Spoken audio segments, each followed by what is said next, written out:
বৰ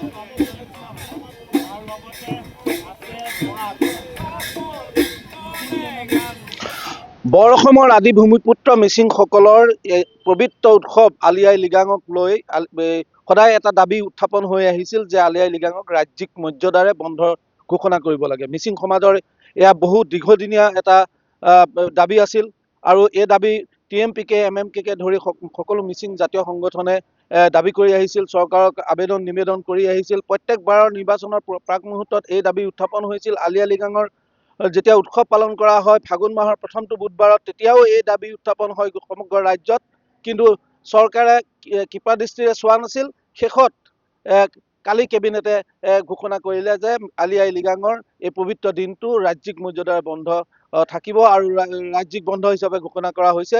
মুখ্যমন্ত্ৰী ডক্টৰ হিমন্ত বিশ্ব শৰ্মাৰ দূৰদৰ্শী চিন্তাৰে এই যি বন্ধ ঘোষণা কৰিছে তাকে লৈ উৎফুল্লিত হৈছে এতিয়া মিচিং সমাজ। আৰু আমাৰ লগত আছে গোলাঘাট জিলা TMPKৰ সদস্যসকল, বোকাখাটৰ TMPK সদস্যসকল আছে। এই ছাত্ৰ নেতাসকলে মুখ্যমন্ত্ৰী গৰাকীৰ এই ভূমিকা শলাগ লৈছে, লগতে শলাগ লৈছে বোকাখাটৰ বিধায়ক কৃষিমন্ত্ৰী অতুল বৰাৰ। গতিকে মই বিমান জ্যোতি লয়িং, গোলাঘাট জিলা TMPKৰ সভাপতি, কি কয় আপোনালোকে? হয়, খুব ভাল। প্ৰথমেই আমি আমাৰ প্ৰায় 16 লক্ষাধিক মিচিং ৰাইজৰ ফালৰ পৰা মাননীয় মুখ্যমন্ত্ৰী অসম চৰকাৰৰ মাননীয় ডক্টৰ হিমন্ত বিশ্ব শৰ্মা ডাঙৰীয়া আৰু আমাৰ অসম চৰকাৰ, অসম কেবিনেট, ভাৰত চৰকাৰ সকলোকে ধন্যবাদ জনাইছোঁ। আপোনালোকৰ সবল ইচ্ছা আৰু মনৰ ভাল ভাৱ থকাৰ কাৰণে আমাৰ জাতিটোৱে আজি দীঘলীয়া যি আমাৰ জাতীয় সংগঠনৰ 14 দফীয়া দাবী আছিলে, 14 দফীয়া দাবীৰে 3 নম্বৰ দাবীটোৱে আছিলে আমাৰ আলি আই লৃগাঙৰ ৰাজ্যিক বন্ধ ঘোষণা কৰিব লাগে। আজি বহুত দীঘলীয়া সংগ্ৰাম হ'ল, 42 বছৰীয়া দীঘলীয়া সংগ্ৰামৰ ফলশ্ৰুতিত যোৱাকালি সন্ধিয়া অসম কেবিনেটত মাননীয় মুখ্যমন্ত্ৰীৰ যিটো আমাৰ ভিডিঅ' কনফাৰেন্স আছিলে, তেখেতে সুন্দৰকৈ আমাৰ হঠাতে আমাক ভাল খবৰটো জনালে। আমি যোৱাকালি সেই মুহূৰ্তৰ পৰা আজিলৈকে উৎফুল্লিত হৈ আছে প্ৰায় 16 লক্ষাধিক অসমৰ মিচিং সমাজে তথা আমাৰ অসমৰ ৰাইজে এই আলি আই লৃগাঙটো অসমৰ দ্বিতীয় সৰ্ববৃহৎ মিচিং জনগোষ্ঠীৰ এই আবেগ জড়িত, এই কৃষ্টি সংস্কৃতিৰ আবেগ জড়িত যিটো অনুষ্ঠান আলি আই লৃগাঙৰ দিনটোত চৰকাৰী বন্ধ ঘোষণা কৰিলে, তাৰ কাৰণে আমি অন্তৰৰ পৰা ধন্যবাদ জ্ঞাপন কৰিছোঁ। অন্তৰ নিৰ্ভীকগুণৰ পৰা বিশেষকৈ ধন্যবাদ দিলেও নহয়, তথাপিতো আমি ধন্যবাদ দিছোঁ যি পাৰোঁ। কিন্তু আমাৰ মিচিং এলেকাত আপোনালোকক আদৰিবলৈ যথেষ্ট এতিয়া উৎসাহিত হৈ আছে মিচিং ৰাইজে। এইখন চৰকাৰ আকৌ আহিব, আকৌ আমাৰ ৰাইজে ভোট দিবলৈ মানে ৰেডি হৈ আছে।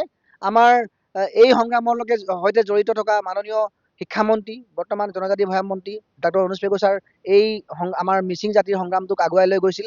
তেখেত বিগত সময়ত তেখেতে ৰাজনৈতিকভাৱে আগবাঢ়ি আমাৰ সংসদীয় সংগ্ৰামৰ জৰিয়তে তেখেতে আমাৰ অসম চৰকাৰত এতিয়া মন্ত্ৰী হিচাপে আছে, কেবিনেট মন্ত্ৰী হিচাপে। গতিকে তেখেতকো আমি সমগ্ৰ মিচিং ৰাইজৰ ফালৰ পৰা মাননীয় শিক্ষামন্ত্ৰী ডক্টৰ অনুজ পেগু ছাৰকো আমি ধন্যবাদ জ্ঞাপন কৰিছোঁ। মাননীয় মুখ্যমন্ত্ৰী মহোদয় আৰু অসম কেবিনেট, মাননীয় স্থানীয় বিধায়ক তথা অসম চৰকাৰৰ জ্যেষ্ঠ কেবিনেট মন্ত্ৰী অতুল বৰাদেৱ, তেখেত যিহেতু আমাৰ 6 চিডুলৰ যিটো উপসমিতি তেখেতেও সদস্য আছে। এইখিনি কথা আমি বহুত সুখী হৈছোঁ। আৰু যোৱা 2 বছৰ আগতে প্ৰাৰম্ভিকভাৱে 11খন ডিষ্ট্ৰিক্টত দিছিলে, জিলাত দিছিলে, কিন্তু আমাৰ দাবীটো চলি আছিলে যে ৰাজ্যিক বন্ধ দিব লাগে, যিহেতু শেহতীয়াকৈ বাথৌ পূজাও আমাৰ ৰাজ্যিক বন্ধ ঘোষণা হ'ল। গতিকে নিৰ্বাচনৰ পূৰ্বেই এইটো দিয়াৰ কাৰণে সঁচাকৈয়ে আমি অন্তৰ খুলি আপোনালোকক আমি সামাজিকভাৱে ৰাজনৈতিকভাৱে সহায় সহযোগ কৰিব পৰাকৈ আপোনালোকে খুব সুন্দৰভাৱে আমাৰ সংগ্ৰামটোক সন্মান দিলে, তাৰ কাৰণে আমি ধন্যবাদ জ্ঞাপন কৰিছোঁ। আৰু আহি থকা দিনত নিশ্চিতভাৱে আপোনালোকৰ পক্ষত থাকিম। আৰু এটা দাবী থাকিব, আমাৰ 14 দফীয়া TMPK MMK মিমেকবাঙৰ 14 দফীয়া যিটো দাবী আছিলে, তাৰ প্ৰথমটো দাবী হৈছিলে আমাৰ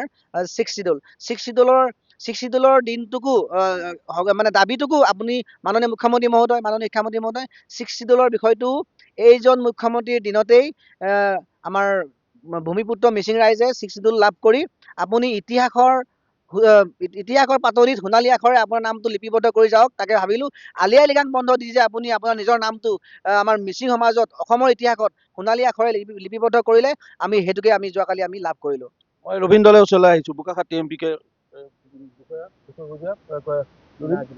হয়, প্ৰথমতে আমি আজিৰ দিনটো এটা ঐতিহাসিক দিন বুলি ক'ব লাগিব, যিহেতু নেকি বহুদিনীয়া এটা আমাৰ দাবী আছিলে। 1971তে আমাৰ TMPK জন্ম কৰিছিলে। জন্ম হোৱাৰে পৰা তেতিয়াই আমাৰ 14 দফীয়া দাবীৰ ভিতৰত অন্যতম আছিলে, কাৰণ আমাৰ মিচিং জনগোষ্ঠীৰ জাতীয় উৎসৱ আলি আই লৃগাং ৰাজ্যিক বন্ধ হিচাপে ঘোষণা কৰাৰ কথা তেতিয়াৰ পৰাই আছিলে। আৰু আজি অৱশেষত আমাৰ কাৰণে ভাল খবৰটো আহিল। তাৰ কাৰণে আমি অসমৰ মুখ্যমন্ত্ৰী তথা সৰ্বকালৰ সৰ্বশ্ৰেষ্ঠ মুখ্যমন্ত্ৰী বুলি যাক কোৱা হয় ডক্টৰ হিমন্ত বিশ্ব শৰ্মা ডাঙৰীয়াক আমি অশেষভাৱে মিচিং ৰাইজে তথা TMPKৰ তৰফৰ পৰা ধন্যবাদ জ্ঞাপন কৰিছোঁ। ইয়াৰ লগতে আমাৰ ডক্টৰ শিক্ষামন্ত্ৰী ৰণোজ পেগু ছাৰকো আমি এই চেগতে ধন্যবাদ জ্ঞাপন কৰিছোঁ। তেখেতসকলৰ নেতৃত্বতে আজি আমাক যি মৰম তেখেতসকলে বুটলিবলৈ সক্ষম হৈছে মিচিং ৰাইজৰ, আমি অনাগত দিনত তেখেতসকলক আমি আদৰণি জনাইছোঁ আৰু ভৱিষ্যতে আমাক মিচিং ৰাইজক এনেধৰণে উৎসাহ উদ্দীপনাৰ লগতে সহায় সহযোগিতা কৰি যাব বুলি আমি আশা ৰাখিছোঁ। ধন্যবাদ জনাইছোঁ। এয়া TMPKৰ গোলাঘাট জিলাৰ যিসকল বিষয়ববীয়া, যিসকল ছাত্ৰ নেতা, তেওঁলোকৰ মনৰ কথা আমি শুনিলোঁ। মিচিং ৰাইজৰ যথেষ্ট উৎফুল্লিত। বোকাখাটত বংকুৱালত অফলা গাঁৱত যিহেতু পৰাগ উৎসৱ আৰম্ভ হৈছে, গতিকে সেই পৰাগ উৎসৱতো ৰাইজে সমগ্ৰ অসমৰে বিভিন্ন প্ৰান্তৰ মিচিং ৰাইজ আহিছে আৰু সেইসকলেও এই বন্ধৰ ঘোষণাৰ যি খবৰ, এই খবৰ পাই উৎফুল্লিত হৈছে। সেই দৃশ্য আমি পাইছোঁ। গতিকে মিচিং যিসকল আমাৰ জনজাতীয় ভাই ভনী ককাই ভাই আছে, সকলোৱে অসম চৰকাৰৰ এই সিদ্ধান্তক আদৰণি জনাইছে।